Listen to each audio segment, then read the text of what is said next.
Also in this week's magazine, we have a cover story looking at the Trump administration's fight with Harvard University. It's part of a bigger battle involving elite higher education institutions, civil rights law, and federal funding. And joining me today to discuss this is our editor-in-chief, Hugo Gurdon. And Hugo, let's talk a little bit about why this was such an important issue for us to focus on in this week's magazine.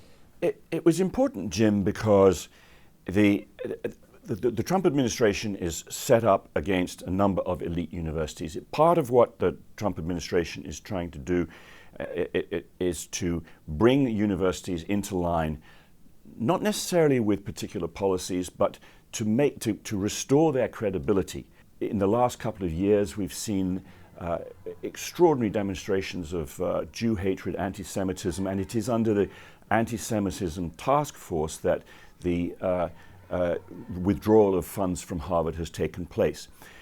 What the Trump administration is trying to do is to make sure that the universities, which are receiving billions of dollars, in the case of Harvard up to $9 billion, fulfill at least basic minimum standards of freedom of expression, freedom of inquiry, viewpoint diversity, and that sort of thing. And it notified Harvard that it was not meeting those standards, and therefore $2 billion was withdrawn.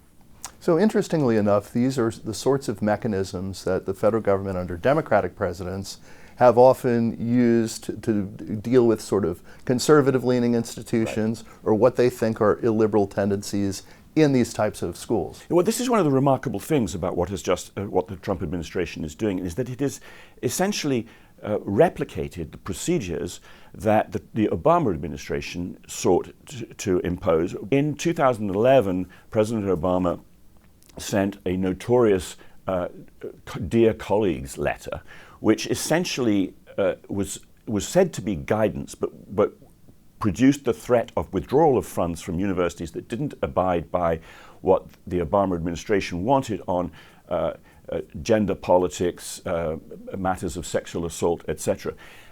This was absolutely notorious and unconstitutional, and it cut through all sorts of procedures. Now, President Trump and his administration want to impose diversity of views. They want conservative voices heard. They want faculty to be balanced.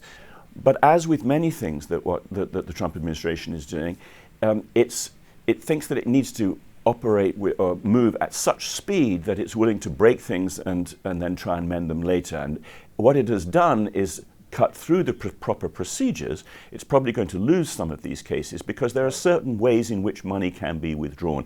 And it doesn't seem to be, it's not bothering with those, it's just proceeding at breakneck speed. So one of the other things we covered in this week's magazine is obviously the death of Pope Francis. Right. Talk a little bit about how we chose to talk about his death and also what's next for the Catholic Church. I think one of the things, Jim, about they're probably, in someone's normal lifespan, there may be 6 or 7 popes, 5 or 6 perhaps. So it's a very rare thing. It doesn't come around every 4 years like a presidential election or congressional elections every 2 years. The change of pope is a very big deal, and for most adults now, who've been around for a couple of popes, there was Pope John Paul II, was enormously important pope during the Cold War. And then there was Benedict, and there's been Francis. Each of them were in office for more than a decade, and popes are the spiritual leaders of a church of 1.4 billion people, which is perhaps 18% of the world's population. They have outsized influence, and they have, over the course of the last 2 or 3 papacies, had very strong kind of political implications, global ideological implications. Pope Francis was seen by many people as, he was a humble man, he was on the side of the poor. He grew up, however, in South America and absorbed the teachings of liberation theology, marked contrast to Benedict, who was before him, and to John Paul II. And the church is now divided between those who want a more liberalized church and who indeed have thought that they might get more liberalized doctrine on matters of abortion and gay marriage and that sort of thing. And what has been referred to as dynamic orthodoxy, which is much more conservative and which has actually proved a great deal more popular with young Catholics and has been filling churches in the United States in particular.